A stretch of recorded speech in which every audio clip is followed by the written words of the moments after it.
oils. So if you want a clean protein snack that is preserved old world style using natural fermentation and mineral rich sea salt, then please give Paleo Valley's 100% grass-fed beef sticks a try. They are the healthiest beef stick that you've ever tried, guaranteed. Now click through to read the reviews about how delicious these beef sticks are. Now they contain 100% grass-fed beef from small-scale American regenerative farms and organic spices to create literally the perfect protein snack for on the go.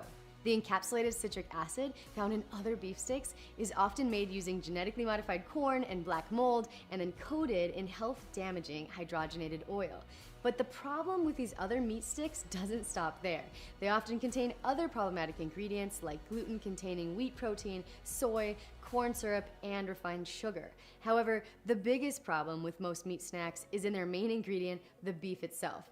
The beef in these products is typically sourced from confined animal feeding operations, also known as CAFOs. Now, the CAFOs are incredibly resource intensive and highly detrimental to the health of the animals and to the environment. Cattle are kept in tight confinement where they have no access to pasture and are fed an unnatural diet heavy in corn and soy, often that are genetically modified and sprayed with heavy amounts of pesticides. The result is unhealthy animals and environmental damage. However, compared to conventional grain-fed beef, 100% grass-fed beef is lower in total fat and in saturated fats, higher in beta-carotene and vitamin E, and higher in B vitamins, higher in minerals also, like calcium and magnesium and potassium, and also there's more omega-3 fatty acids and beneficial CLA and VACCENIC acid, just a healthier ratio of omega-6 to omega-3 fatty acids. 100% grass-fed beef has also shown to help benefit the environment by restoring grasslands and rebuilding topsoil, and also helping to sequester carbon. Now, a recent life cycle analysis performed by Qantas Labs, a leading environmental research firm, showed that grass-fed beef raised on properly managed farms That's good that you're can actually analyzing that, sequester Con. more carbon than it emits. I'll Making talk it to a you when I'm done, okay? carbon-negative protein source. So if you're wanting a clean protein Are you snack here? that will support your health and the health Constance, of the planet, and you close want to that support door. American regenerative family farmers using animals in accordance with nature, I tell you to close the door when you leave, and you left and left it open. Close the door. They are literally the healthiest and most Sheesh. delicious meat snacks you've ever tried, guaranteed. Click through to read more reviews from thousands of customers about how much they love our beef sticks. They contain the perfect blend of 100% grass-fed beef raised on American regenerative farms and certified organic spices. Plus, for the next 24 hours, we're running a special stock up and save offer, so you can literally save 24%.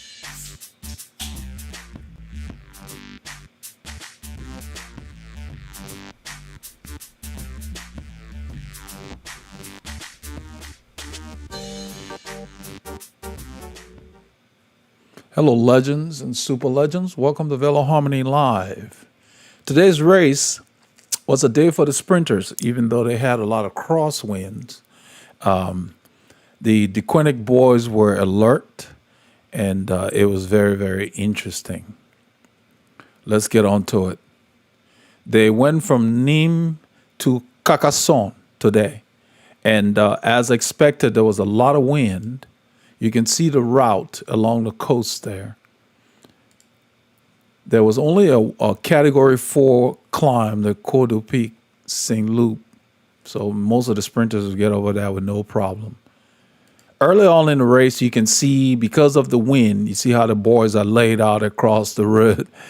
You know, if you're not in the right position, you can be working at max, so you have to be alert. Omar Goldskin, Pierre Latour, and Sean Bennett of Quebeca Next Hash, they basically started the action. It took about 20 kilometers before the race really settled down, where these three guys established their breakaway. But Cavendish, you can see in the back there, was not really that focused on the intermediate. So Cabrelli took some of the 13 points. He and some of the guys in front of Cavendish. Cavendish back there. But Cavendish has like almost 100-point lead, so he wasn't really worried about that at the intermediate sprint. Once again, there was a crash at the back of the peloton. It looks like there's some gravel on the side of the road that somebody hit, and so quite a few guys had to quit the race after this crash. It was unfortunate, but that's bike racing. At about 53 kilometers, about 31 miles to go, they caught the breakaway. And basically, the group kind of got back together. But because of the wind, Carapaz and Kwiatkowski made a move to try to break up the pack. But you can see the green helmet right behind that. Cavendish and the other contenders were alert. So nothing really developed. You see Carapaz looking behind there. And Cavendish and all the top guys, Wout van Aert is behind there.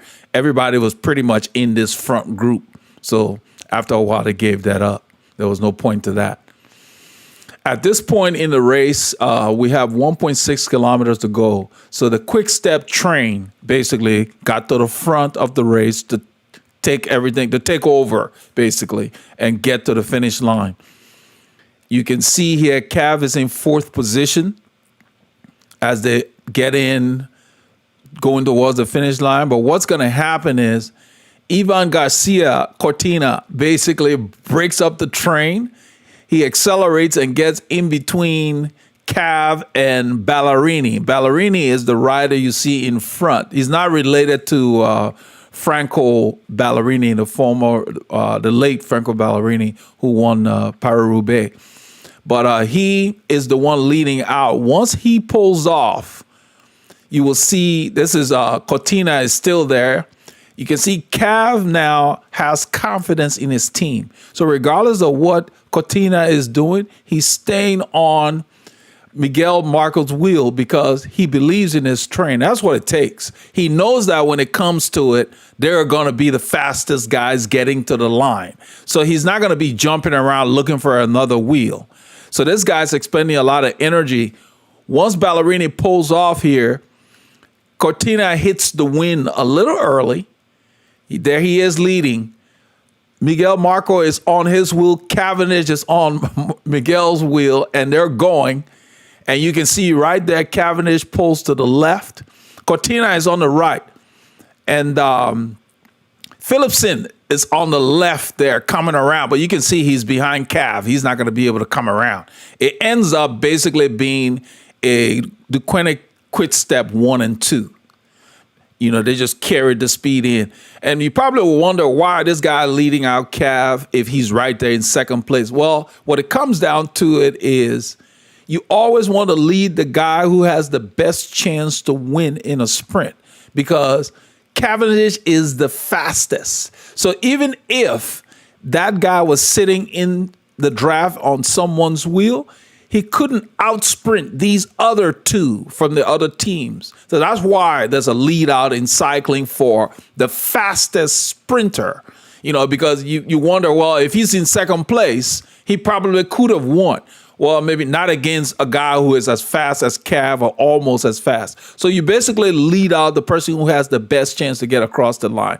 So Cavendish was able to mirror Merckx's 34 stage wins in the Tour. I believe that Merckx won his 34th stage in 1975. And I think Cavendish won his first stage in 2008. So it was an interesting sprint.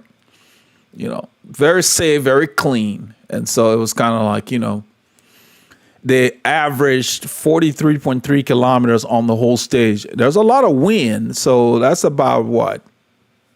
26, 27 miles an hour. That's a pretty good clip. So Cavendish, Markov was second. That's his teammate. They're both from the same team. And then Philipsen was the guy on the left who was coming around. He took third. Cortina ended up in 4th place. And then Van Poppel. And then you can see Greipel is 8th down there. So all the other sprinters are gone. So it's kind of, But it was good to see Cav winning this many stages after the challenges that he had the last few years. There were no changes at the top of the GC guys, so everything stays the same. So we're waiting for tomorrow's stage where they go into the mountains to see if there's going to be any kind of shakeup at the top. At this point, Cavendish is in the lead of the green jersey with about 100 and something points. So hopefully he'll be able to hold that. and maybe get a win on the Champs-Élysées and eclipse the great Eddy Merckx. So that's kind of cool. So let's see who we have here. Robert Tengler is here. Hey, Robert, welcome. We got KJL here. So we've wrapped up this tour, stage 13, and we'll do another one for the stage 14. Starting next Wednesday, we're going to have like a live Let's Talk Cycling scheduled for like a 2-hour window, starting from about 1700 our time or 1730 Central Time, so that we can just talk freely. Because these weekday things, I'm just recording the stages, and those who miss the highlights can kind of catch up. So we'll see. Hey, Michael, welcome. So we're going to go ahead and end this live session. I hope you all enjoyed the updates that we're doing here. And I will be coming up with a review of some of the new Suki stuff that I got in this week. So you guys take care and be safe and get ready for the weekend.